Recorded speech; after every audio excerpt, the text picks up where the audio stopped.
Welcome back. If you're just joining, this is Daybreak on Trust TV, and of course we're going to be snowballing the conversation from the Daybreak interactive segment to the discussion segment of the program, where I now have with me in the studio an expert who of course will be delivering expert analysis on power supply in Nigeria. Now, for the 8th time this year, the national grid collapsed just last week, plunging the entire country into power blackout. The Transmission Company of Nigeria and the Nigerian Electricity Regulatory Commission have blamed the incident on a transformer that exploded at the 330 kV Jeba transmission substation. Now, NERC had also announced plans to conduct an investigative public hearing to identify both the immediate and underlying causes of recurring grid disturbances and widespread outages. But these collapses reinforce existing concerns about the structural defects in the sector. We have with us in the studio a legal practitioner and also a power sector specialist and the CEO of Sage Consulting and Communications, Mr. Bode Fadipe. Welcome to the program. Thank you for having me. Good morning, viewers. Yes, so interestingly, you're dressed in your legal attire, but then again, perhaps you can react to the number of grid collapses we've had just this year and how you think these would have been averted. Not just this year alone. In fact, the record I saw yesterday even gave me a greater concern. Since privatization in 2013 till date, records show that we have had 162 different grid outages. 162. So if you do an analysis of that, you are talking of about 16 in a year, which is that it is more than one in a month, averagely speaking. On average. And that should frighten anyone who is a power sector analyst, who is a power sector stakeholder, because it speaks of a very high level of instability if the grid can go down for those number of times in 10 years, 162, you can imagine the consequences on businesses, you can imagine the consequences on home appliances, you can imagine the consequences especially on generation equipment, the generating companies. They would have suffered a lot of deprivations. Their machines would have been seriously affected by vibrations, corrosion, and so many things. Apart from that, even some of these things could have happened suddenly, and it will affect some equipment that are not programmed to respond. I mean, to be very sensitive to such suddenness in operations. Not just that alone, you would have seen a lot of companies that have left Nigeria on account of the fact that power supply is unstable and it's cheaper for them to be on private generated electricity, or they go to environments where the power supply is more stable. So in terms of those number of grid system outages, which is commonly referred to as system collapse, it is embarrassing, it is disturbing, and it should be unacceptable to anybody who is leading the sector. Now, was it possible to have averted it? I tell you the truth, it was possible to have averted each and every one of them. What could they have done? Now, let us presume that we don't also have adverse climatic conditions. Our climatic conditions here are not as adverse as you have them in the United States, Europe, Canada, and things like that. Otherwise, if the kind of climatic condition they have, the hurricane and all of those things happen here, we may not have supply for 1 year. So what would they have done? The number one thing for me is the competency of the managers. It also speaks to the competency level of the managers. If you are having, it's like you having a driver who is driving a car. You have a transport company, and within 10 years, you have lost 162 vehicles, not to old age, but to crashes. it speaks volume about the handlers, the drivers that you employ. Is it that you have drivers who don't have the experience, or those who didn't learn driving, who didn't go to driving school, and they don't have the expertise to handle driving, or even if they went to driving school, they are reckless people. It speaks to so many things. So if you are having 162 grid system outages in 10 years, it speaks first of all to the quality of the personnel that are manning that part of the power sector. The second thing it speaks to is the quality of equipment. But before I get to quality of equipment, one other thing that is attached to the quality of personnel, which is very obvious, is the quality of the maintenance of the network. Indeed. Now, maintenance, quality of equipment. A lot of times we hear the Minister of Power speak, and he speaks a lot more about equipment more than personnel. Can you balance it in terms of which is more of the problem than the other? Is it the equipment or the personnel? Let's start with the personnel. Once the personnel is wrong, the equipment will be wrong. Once the personnel is wrong, the equipment may even be right. In some instances, I mean, the conventional wisdom or the street language is that is a bad workman that blames his work tool. Because as a good workman, the first thing you want to look at, I mean, if you want to leave your house, again, I will use the analogy of a driver and the car. You want to drive out of your house in the morning. The conventional wisdom is that you check your engine oil, you check the radiator, you look at your indicators, you look at your tires before you set out. So those who are manning the equipment, do they take the pains to look at all those indicators? Because at transmission level, you are dealing with high-level equipment that are not only sensitive, they are very costly. So do you want to lose one of them? And if you are not just that alone, transmission covers wider area of operations than distribution. Transmission can take an entire state. Distribution will not go beyond maybe a street for the cottage transformers, and then in a collection of communities and things like that. Mr. Bode, do you think that Nigeria is wasting energy? Not just wasting energy, we are wasting money. How? Why? Fine. If you know what has gone into the power sector in the last 10 years of privatization, you will quiver. After defense and security, for obvious reasons, the next ministry or the next arm of the Nigerian economy and society that receives a lot of money is the power sector. Not even education. Not even education, unfortunately so. Not even health, not even education, not even health. It's the power sector. As at the last count, the power sector had received over $1.4 trillion. billion dollars. Now, when you turn that into naira, you know what it will become. We're talking about dollars. So what the power sector has received is not reflected in the quality of service we are receiving. World Bank has not stopped funding the power sector, whether in terms of loan or whatever kind of facility they are extending to the power sector. International Finance Corporation has not stopped. African Development Bank has not stopped. Even the Central Bank of Nigeria has made different kinds of funds available to the power sector. Yet the power sector is looking more like a sinkhole. Now, Barrister, we've seen situations where accusatory fingers are pointed between those who play within the sector. You'd hear problems around distributions, you hear problems around generation, and then you hear problems around transmission.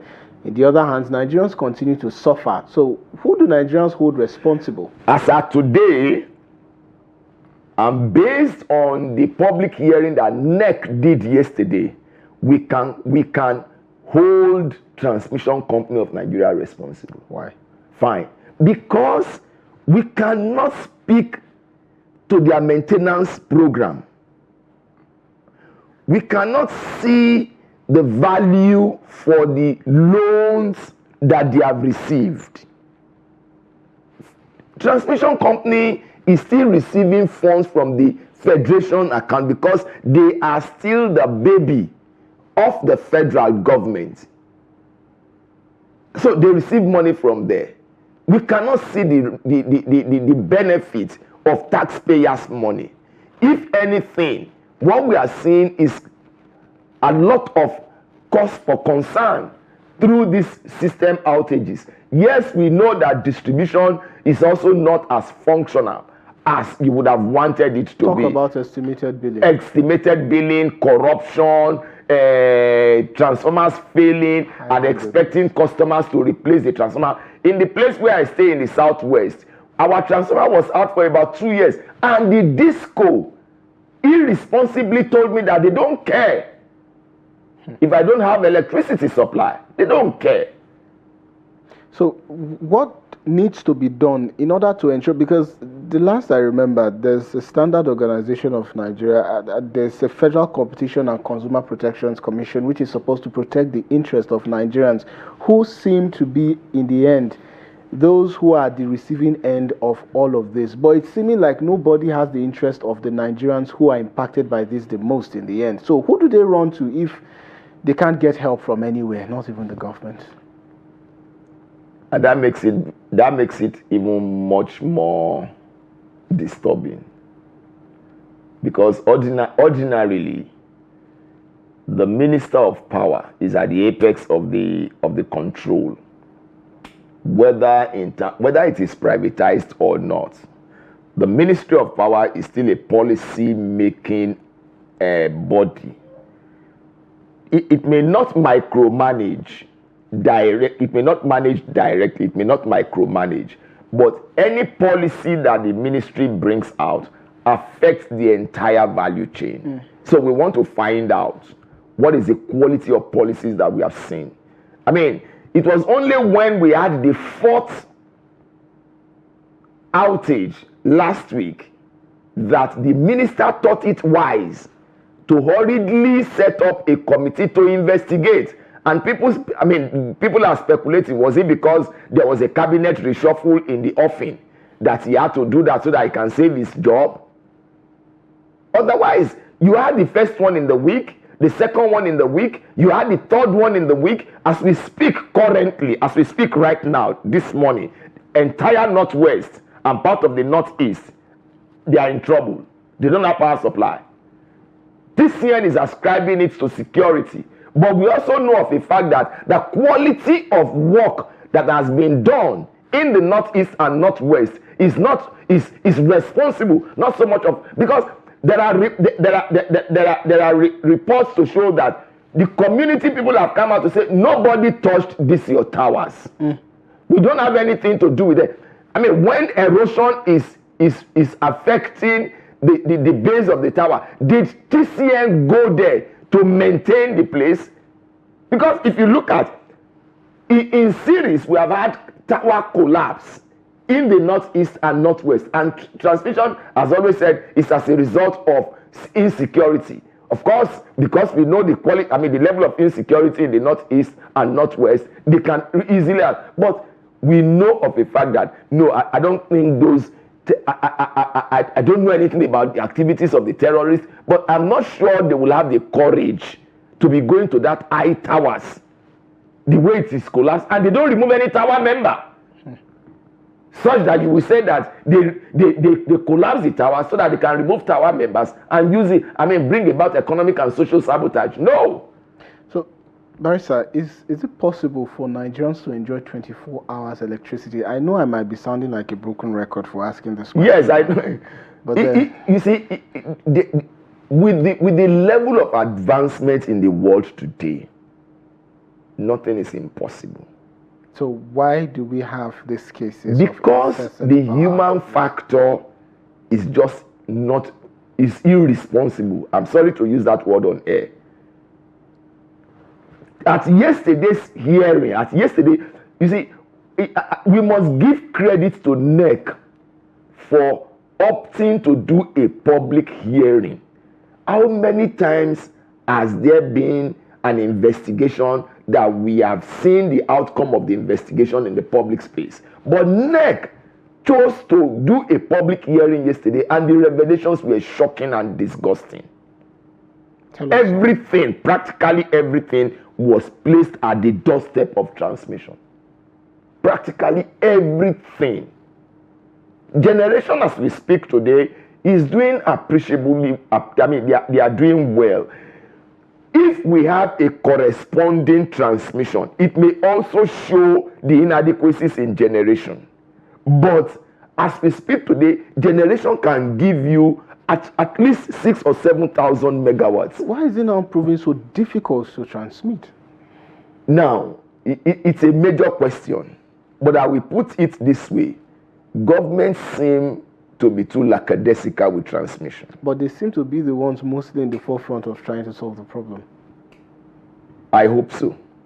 Okay. So now let's talk about the lackadaicity and how this has contributed. Because again, I'm just giving you the example of how long it took the minister to respond. It did. I grew up in the days of military administration. By now, the MD of TCM would have lost his job. So you're saying that this has contributed in one way in allowing these issues to fester. See, look, by the time, but as a chief executive, you know that, as a matter of fact, when you get into certain cadre in the public service, you know that you have to lighten the things in your office because you could be removed at any time. It becomes more of a political appointment. At the level of an MD, yes, I admit his career, but it can be removed at any time. If for any reason we find it necessary to do so, I think by now they should be asking the MD of TCN some basic questions. Are we sure we are on the right path? First one, in 1 week, first one, second one, third one, and then fourth one. I mean, look at the consequences on businesses. Somebody should be asking questions, or the person should honorably stand up and say, I think I've had enough. Now, at one of the hearings at the National Assembly, I recall a point where the minister mentioned that sometimes these transmission issues might be alluded to the fact that some of these equipment that Nigeria has might be outdated and might need to be replaced. I'm saying this because I recall a point when in the past, I think it was 2019 or thereabouts, that the then Chief of Staff to the President, Abba Kyari, had traveled to Germany for the Siemens deal, talking about replacement of some of these equipments. But it's 2024, not much has been heard. Now, I'm happy that you have raised this scenario. When I said, when you raised the issue of government and I said yes, and I said I hope so. And I saw you were a bit reluctant. Yes, but now you have answered the question by yourself. Now, if government entered into a deal in the time of Abba Kyari, God bless his soul, God rest his soul. When did he die? During the COVID 2020. This is 2024. My people say if it takes a man 20 years to prepare for madness, how long is he going to be mad? If it takes a man 20 years to prepare for madness, then for how many years does he want to be mad? If we have done that deal, I think that deal even started since around 2018 or 2017, very early in the life of that administration. Unfortunately, Abba Kyari could not complete it. But it started the discussion. Now, again, it tells you the gross inefficiency and lack of confidence of government in government itself. What am I saying? It was not going to negotiate with the German government. I don't think is one of the briefs of Abba Kyari as the chief of staff. Where is the minister of power? Was he on that team? I mean, for God's sake, that's the responsibility. As a minister, you have the responsibility to interface between your government and the government of another nation. For the chief of staff to now take up that responsibility personally, for me, it speaks to the quality and efficiency and the confidence of government that government has in government. Interesting submissions there. So for me, government itself needs to demonstrate that it has confidence in itself. And what do I mean? The personnel. If the minister speaks, the media will say federal government says it's the minister that spoke. But by the time the media is capturing that story, take for instance when the former immediate past Minister of Education said anybody below 18 will not be given admission. I know clearly, being a communications person, one of the captions that will be, that will come up in the newsroom will be, federal government says anybody below 18 will not be given admission. Yet it was the minister that spoke, and you cannot blame it because he's an appointee of the federal government, and it's whatever he says, he's saying it in the name of the president because it's a delegated responsibility. So what's the way out for Nigerians now? I think first and foremost we need to shake up this year. And can Nigerians take them to court? You're a barrister. Yes, I as a matter of fact, I have proposed in some quarters that Generation should take TCN to court for breach of contract. How so? Because there are contractual relationships. It's put down in pen, in white and black, that you will give me this amount of, if by the PPA, power purchase agreement, everybody has his own responsibility. So if TCN is not meeting his own responsibility, discourse can go to court. Let us even go and test the law. Let them bring their own technical inadequacies. Now, do you think that these technical inadequacies are some of the reason for the high-handedness of these distribution companies and the reason why they've gotten away with it as well? Now, everybody has his own share of the blame. There's no doubt about that. But you see, what is happening is that C is using the inadequacies of B to cover his own shortcomings. So distribution will tell you, it's not us, it's them. Transmission that caused it. Is because, whereas inherent in distribution discharge of their responsibility is great inadequacy and inefficiency. So now, is it, let me just conclude this thought. Is it transmission that will come and change their cottage transformer? Is it transmission? Is it transmission that says they should collect bribe from customers? Is it transmission that says they should not install meters? Is it transmission? Of course it's not. But transmission also has its own, because there are, or is it transmission that will tell them that, okay, in what they call DAN, what that means is that they are allowed to nominate the amount of power they should get in a day, and then suddenly they will say they cannot take that amount of power again. Meanwhile, Generation has prepared to give them that amount of power. Transmission is ready to will it to them, but they say no, we can't take it. And also there's an issue of the distribution companies changing the bands that residents belong to. Well, that one is even domestic to them. If they can rise up to that occasion, there's nothing wrong with that one. The joy of any disco is that it's able to do 24/7. That's the joy of any disco. Whichever way you classify is based on your marketing strategy or your business plan. Because you must also recoup gains. Not just the money with which you invested in the business, but you must be. The law allows you to make marginal profits so that there can be sustainability and continuity. Of course. Well, Barrister, it's been a really open conversation, filled with a lot of course, feelings, as I would say. But then I hope that this conversation continues, because I definitely would want to continue this conversation, but unfortunately the directors are telling me that I would not be able to do so. But then again, Barrister Bode Fadipe, thank you so much for being a part of the program. We do hope that we would have you another time to continue on this development, as I know Nigerians will be interested to hear about. We're grateful. Thank you very much for having me. That's it for the discussion segment of Daybreak on Trust Television. We'll be going on a break, and when we return, it will be time to review the front pages of select national dailies here in the studio. Join us again.